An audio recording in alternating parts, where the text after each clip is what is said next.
Folks, welcome to the Jake Feinberg Show here in Fremont, California, and we are joined today by an amazing Indian percussionist, multi-instrumentalist, Arshad Syed. Welcome to the Jake Feinberg Show. Welcome, friends. Oh, it's beautiful. Can you talk to the audience about, people are asking what that instrument is, and can you talk about it and how it is the parent of the piano? This instrument hails from Kashmir, northern India. And Sanskrit name for this instrument is Shatatantriya Veena. And it was brought to the forefront by my guru, my teacher, Pandit Shiv Kumar Sharma. He is the one who practically gave birth to the instrument in a sense, because no one before him had played it in a classical form.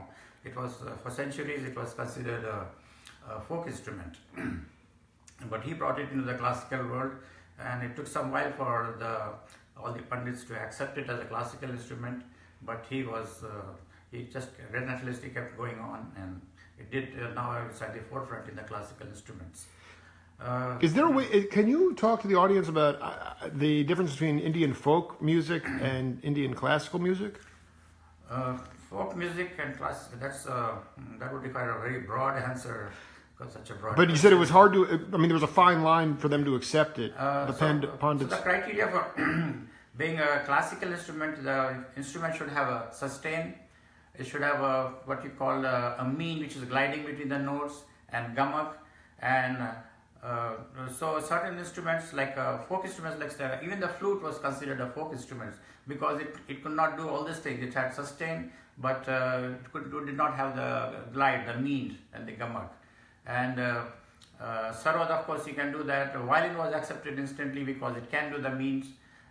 This was the instrument, as you can see, it was done by percussion. So when you strike it, right, you have the sustain, right? But to do the glide, Shivji perfected the technique. So, right, those are straight notes, staccato notes, you could say, right?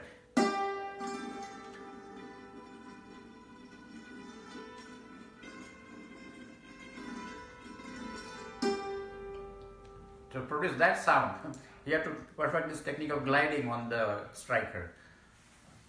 A vocalist can do that, of course, because everything is available instantly in the voice. And also the philosophy is that the closer the instrument is that can imitate whatever the human voice can do, the more classical it is.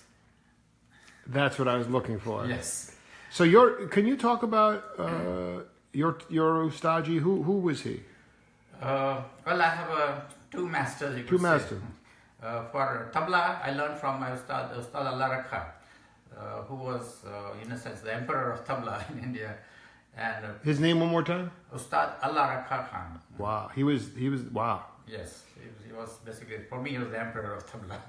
The emperor of tabla, unbelievable. Yes. How did your parents connect you with him, or how did he find you? Well, it's not my parents so much through.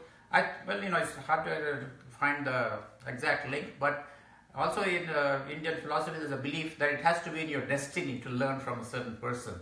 So whatever the circle of friends or musicians that I was hanging out with somehow direct me to that, and I basically became a household member. I became, I think in a sense I spent more time with him than with my own father, because I just had this obsession of learning tabla, of listening to the sounds of the tabla. And so I would just go and stay there at the house, whether he was there or not there, it didn't matter. I was just like another son there. And of course, another great person to be hanging around with was Zakir Hussain. Zakir, yes. And at that time, it was, I didn't believe that I would be a professional musician. So I would ask Zakir, and he also was, he's a very young boys, right? So he would say, why do you want to learn that composition, Kakaida? Let's go see it. There's a new movie in town. So we would go see movie. Bollywood film? Bollywood films, and then playing cricket a lot, all those things. I love this. You and Zakir were playing cricket and going to see movies. Yes, and... but you also were, would you just jam too? Oh yes, no, I went to every concert I could with him, and then when we could come home and stay home at night, I just crashed there. My mom always knew where to find me. Here, I wanted to ask you, keep the comments coming in. People are loving this interview. Beautiful morning raga by Ustaji here.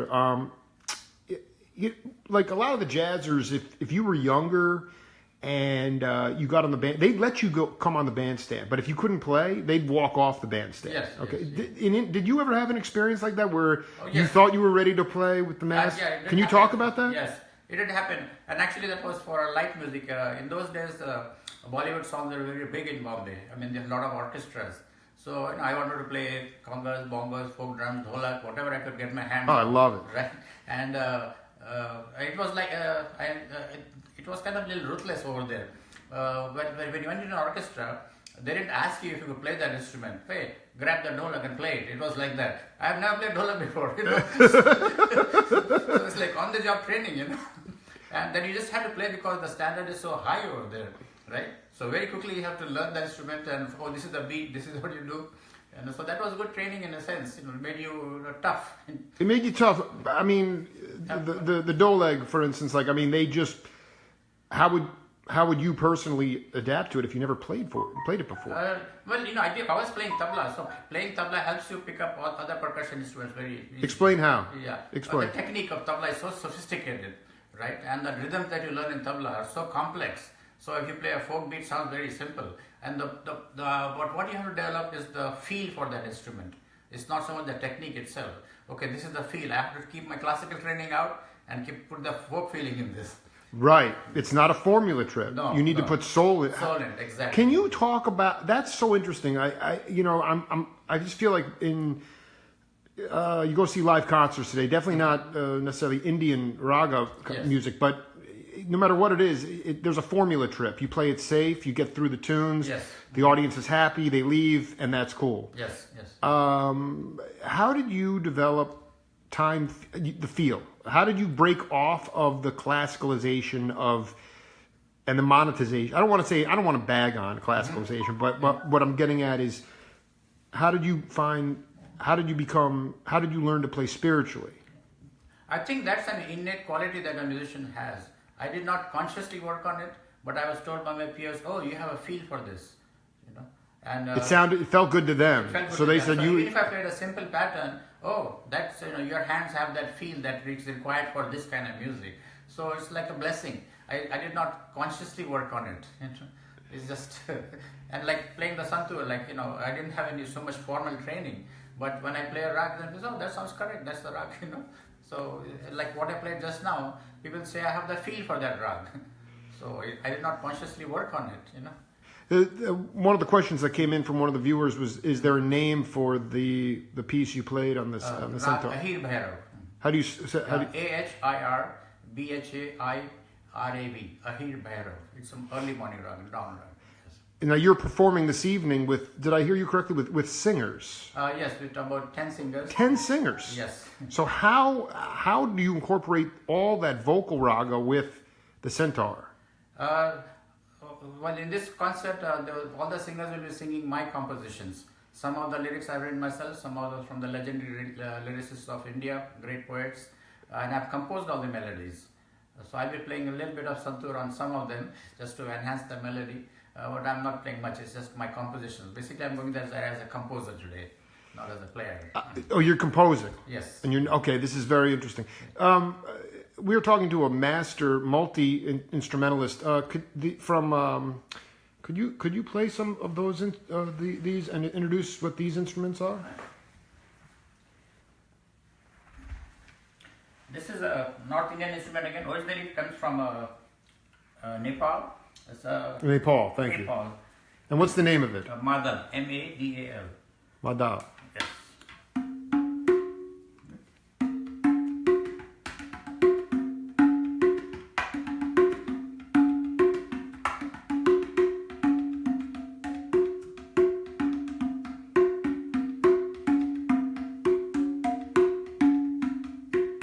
Generally, this instrument is used as a supplemental rhythm. If there's a tabla or a dholak playing a main rhythm, this will be like a counter melody and a rhythm. It gives both melody and rhythm. So how is it both? How could it be a counter rhythm and play? Let's see. If I play the tabla. Yep. You're making me work hard. Nostalgia, I'm definitely wearing you out because people are really enjoying this. This is a wonderful way to wake up here on the Jake Feinberg Show with Arshad, Syed, Tor Dietrichson tuning in, Ray Spiegel, the Digger Rhythm Band. So when you combine these instruments, you have rather than a simpler folk rhythm, you have a little more something that you might call exotic. Yes. Someone called that just weird. It's good. Weird is good. Weird is always good. It's America. Excuse me. It's America. That is true.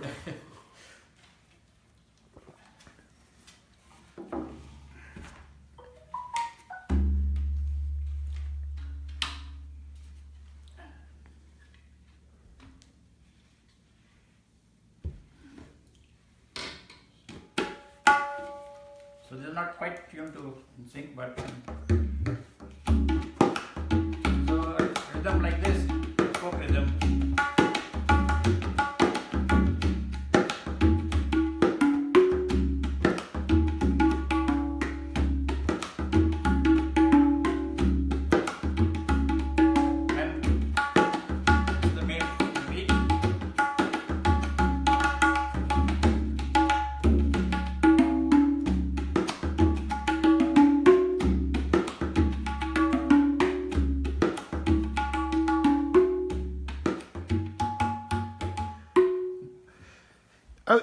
I want you to talk to the audience. It's beautiful.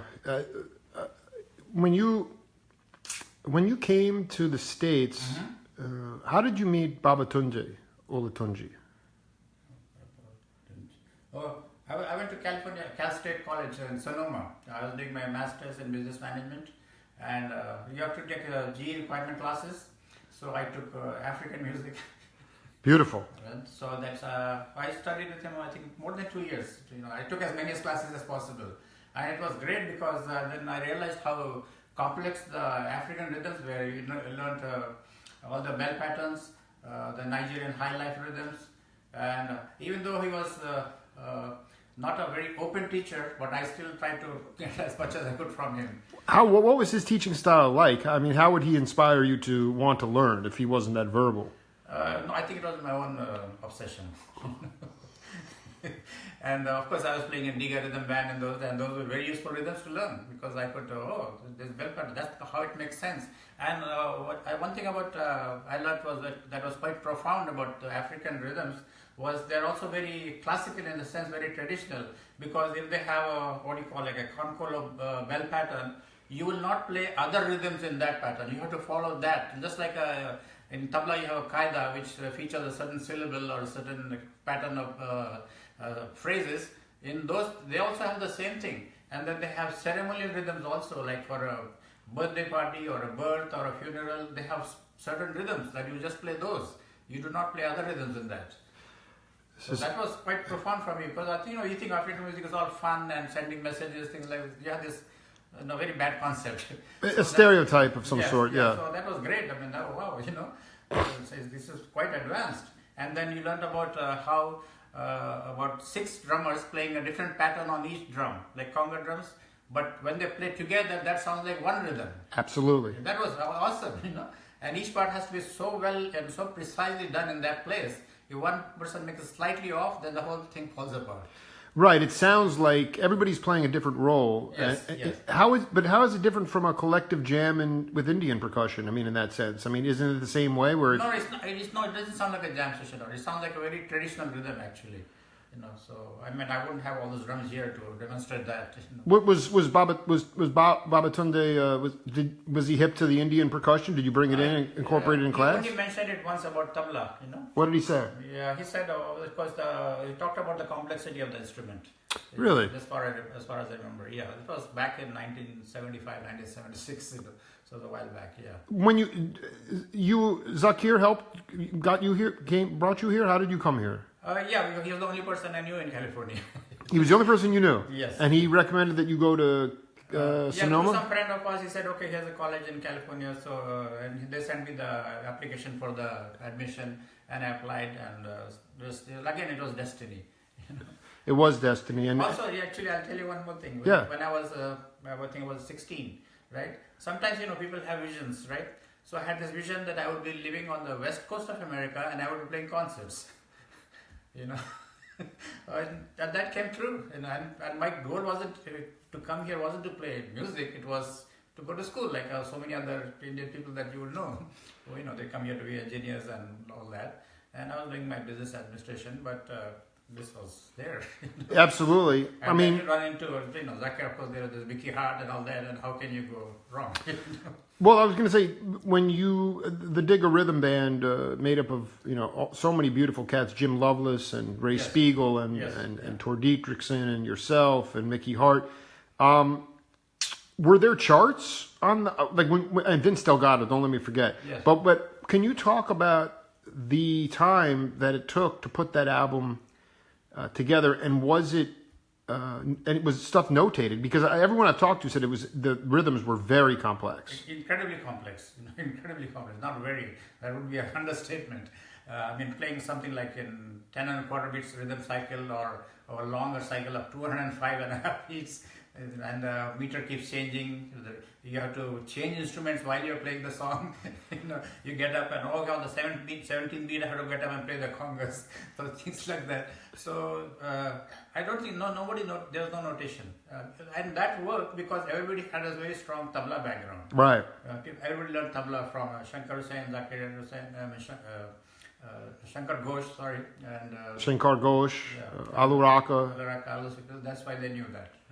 Well, actually, I'm not going to let you get away. These are the congas. These are the congas you played with the Digger Rhythm Band. Is that right? And this is the Indian version of the African congas. See, the other congas had a much heavier tone, so they made it a little smaller. And rhythms like.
I love it. So, I mean, when you talk about destiny, that word in the West is can get a little bit perverted once in a while. What does destiny mean? And also, how many dark tunnels are there along the way that you still need to persevere through?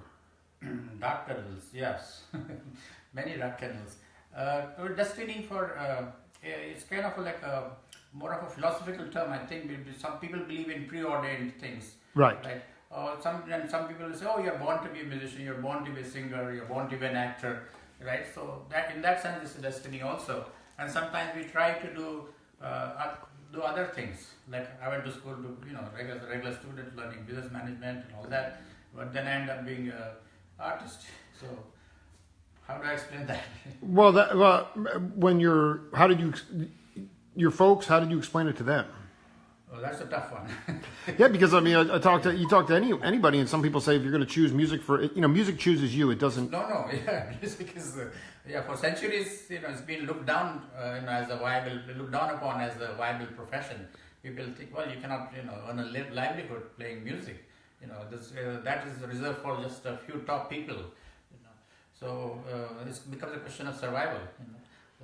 Are you really so passionate about your music that you're willing to sacrifice other things to, sacrifice worldly, pleasures or material things to continue your passion? Whether you want to be a musician or a painter or a lyricist or a writer, all those people, they are the same thing.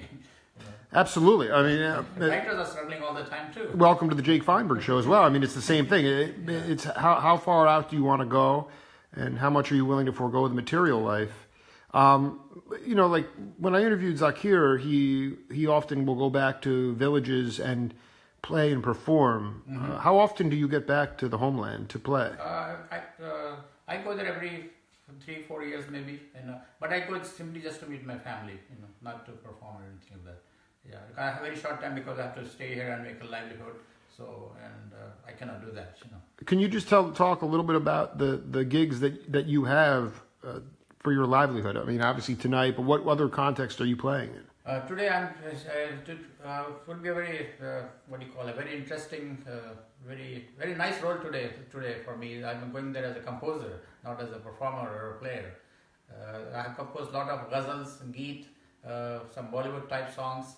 I think in the past few months I've composed probably about 60 or 70 songs. So today we are going to perform maybe about 25 of those. I have 10 singers with different voices. So some duets and some are based on ragas, some are very light. And it's a very interesting mix that I've thought I'd come up with. And this is also an experiment. If people like it, I'd like to do a bigger show. My dream is to do the same concert with 90 songs. The last 2 months, you've composed 60 to 70 new songs. Yes. Could you play one for us? No, I don't have I would need the singers to sing. Oh, you would need the singers. Yeah. So in the conducting, in the conducting part of it, is it similar to what you would see a Western conductor doing, flailing with the baton and things? Something like that. Yeah, I won't have that, but I'll just be keeping the tempo and giving the cues, so to speak. Even though everybody knows their parts, but just to look like a composer, so to speak.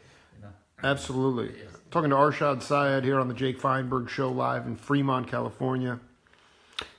Were you also trained in vocal ragas too? No, I was not trained in vocal raga. So that's also, to me, it's mind-boggling how I can come up with the vocal music. But again, because... Yeah, how does that, I mean, for the layperson, how do you do that? How do you do that? I think because of my tabla background, because I've been accompanying people, vocalists, many great vocalists since I was about 12 years old. And I just, by osmosis, I just absorb the sound of the ragas, and which is more important than formal training.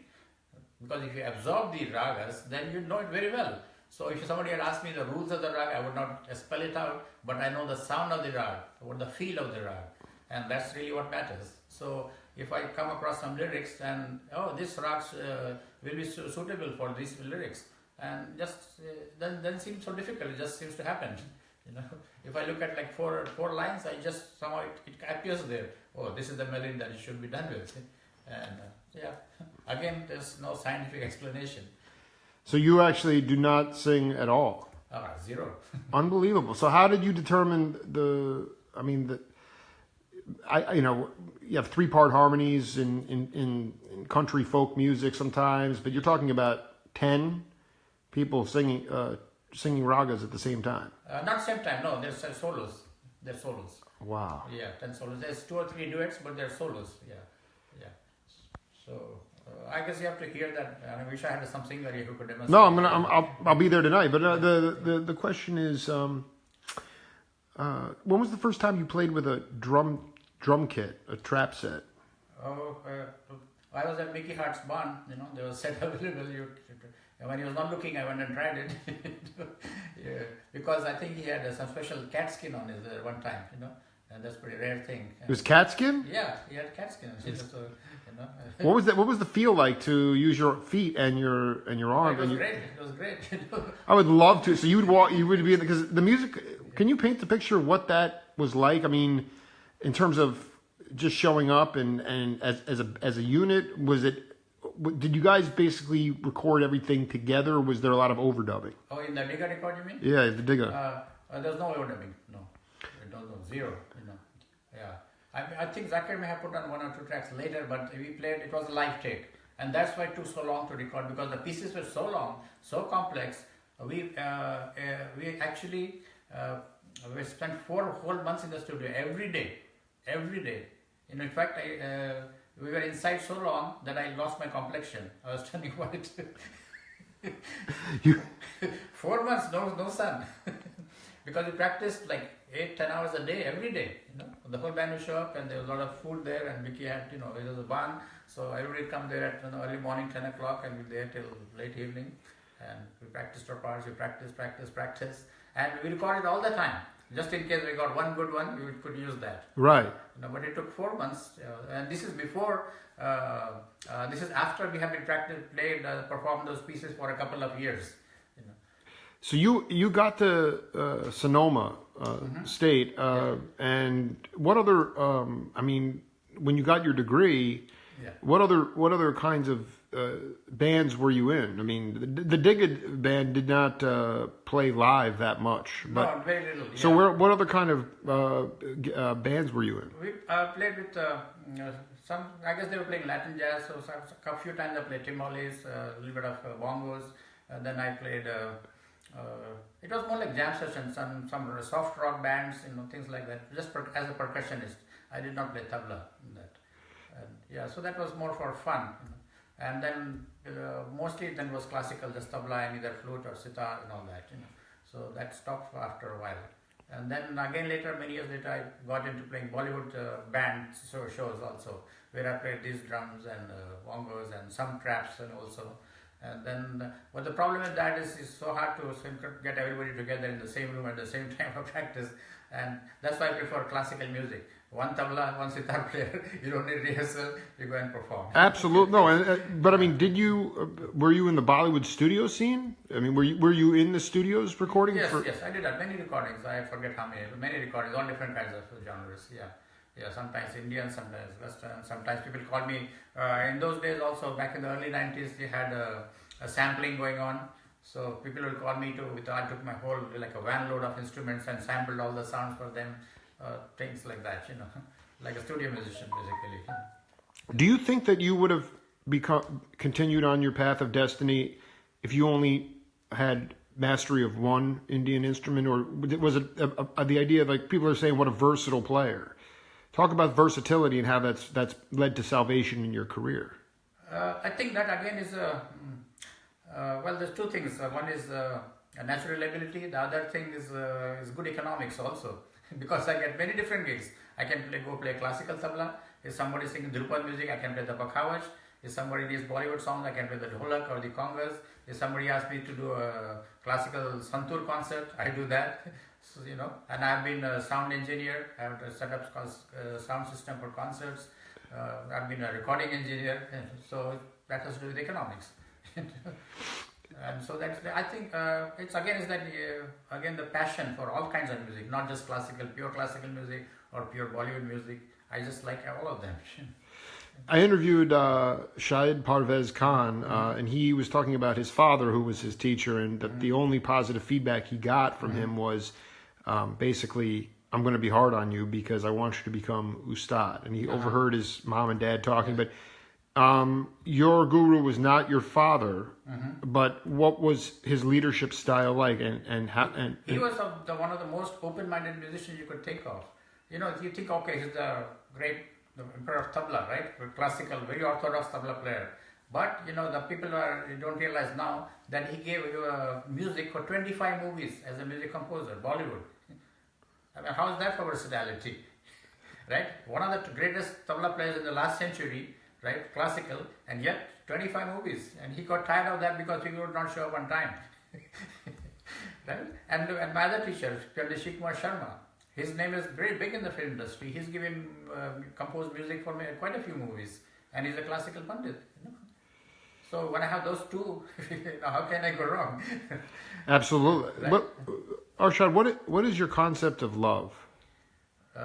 Love is such an infinite emotion, and there's so many different kinds of love. So, which one can you talk about? A mother's love, a father's love, a brother's love, sister's love, a love for music, a love for a spouse, a love for humanity, which is the ultimate. That's what prophets had. There's a love for humanity. But it's so hard for people to actually put that into application because of all the distractions and there's. I mean, do you worry about the inequality in your country, in India, how strong is the lineage of Here in the States, there's many Westerners who take it incredibly seriously. They've been working with their gurus for a decade, 20 years. But how strong is the lineage of Indian folk music or classical music in your homeland? Folk music, I believe, folk music is probably the strongest, I would say, the strongest force next to language in any culture. Like people think religion is a big factor. No, it's not. It's folk music and then language. These are very hard to kill. See, classical music, I believe, is an evolution of folk music. Like the rag I just played, Ahir Bhairav, right? Ahir is the cowherd, the milkman. So at dawn, the milkmen go to milk the cows because otherwise the cow gets sick. You have to milk them at dawn. So these milkmen would sing these melodies, and then some ustads come along. Hey, let's make this a little difficult. We'll make it a rag. Wow. Yes. So that rag came from those melodies, and they combined with the rag Bhairav, and then you have Ahir Bhairav. That's why that name, and that's why it's a dawn rag. I mean, that's so. Folk music. You said classical music is a byproduct. Comes out of folk music. Any culture, not just Indian culture. I mean, because it's the laws of hierarchy. Also, you could say, right? Folk music has to come first. How can you have classical music come first? Because human, they have to. Everything has to evolve, right? So if you have basic melodies, right, then you can expand it and make a rag or a symphony out of it. I mean, how can a symphony come first? There has to be some fiddles or ukulele or more indigenous instrument. Absolutely, right? Absolutely, yeah. So same any culture. But Judge, I want you to go through the lineage here with the centaur. This is the centaur. This is the father of the piano, and then what's the significance of the harp in the lineage? The harp, I think, the most the culture that has been associated with the harp has been Greek culture. Yep. I believe so, right? So, and then the Roman later, I guess. Well, the Romans took everything from the Greeks. Say Rome, the Italians, but yeah, they took it from the Greeks, yeah. Yeah, and the lyra also later, right? Yep. And that probably came from the bow and arrow, because some melodic guy heard the twang and say, hey, I can make an instrument, or they put a couple more gut strings on that, and then a couple 100 years later, somebody puts a box around it, and then you have resonance, right? And then people say, why can't I just play it? Why can't I strike it with something else? Maybe get a couple of sticks and strike it. And so on. Oh, now I need a bigger sound because more people are listening to me. So make it bigger, right? So who knows how long, how many centuries it takes for an instrument to evolve. Before we go, could you play one more tune on the centaur? Certainly. Yeah. Ustad Arshad Syed, live on the Jake Feinberg Show. People just loving this here on a Sunday morning. 100 strings on this. Yes.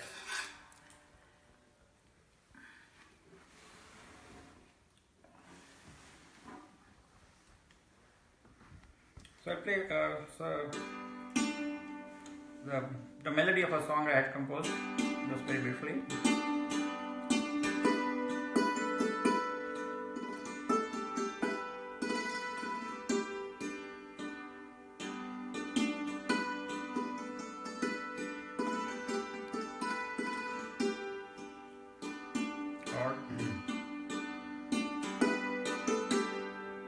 Another morning rag.